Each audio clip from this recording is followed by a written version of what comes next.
আচ্ছা, যদি এরকম বলা হয় অলমোস্ট পাশের হার হলো অলমোস্ট 100%, তাহলে আমি যদি বলি সব স্টুডেন্ট পাশ করেছে, সত্য না মিথ্যা? অলমোস্ট 100% মানে কি 100%? Yes or no? আসলে না, অলমোস্ট কাছাকাছি, কিন্তু একটু হলেও বাকি আছে।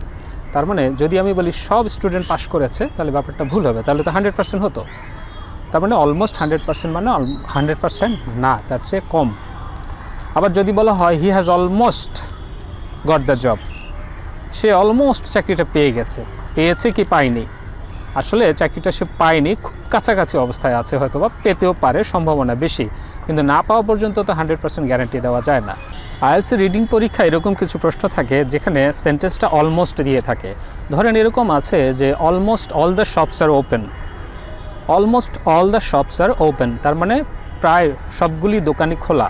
এখন যদি প্রশ্নে থাকে যে all the shops are open, যে ট্রু হবে না ফলস হবে নাকি নট গিভেন হবে, এই টাইপের যদি প্রশ্ন হয়, এখানে তো আছে almost all the shops are open. আপনি তো দেখেছেন যে all the shops are open almost সহকারে, কোথাও নেগেটিভ কোনো ওয়ার্ড নাই, নট নাই, তাহলে স্বাভাবিকভাবেই কনফিউশনে ভোগার কথা বা অনেক সময় ভুল হয়ে যায় সেন্টেন্সগুলো দেখে। যদিও সেন্টেন্সটা অনেক সহজ, যারা ইংলিশ মোটামুটি বোঝে তাদের জন্য খুব একটা কঠিন না, কিন্তু তারপরেও মিস্টেক হওয়ার সম্ভাবনা অনেক বেশি। Almost all the shops are open মানে all the shops are open না, তার মানে কোনো না কোনো দোকান দুই একটা হলে খোলা আছে, প্রায় সবগুলি খোলা। এখানে বলা যাইতে পারে most of the shops are open, এটা হলে ঠিক ছিল, যে বেশিরভাগ দোকান খোলা, একটা হলেও তো বন্ধ থাকতে পারে।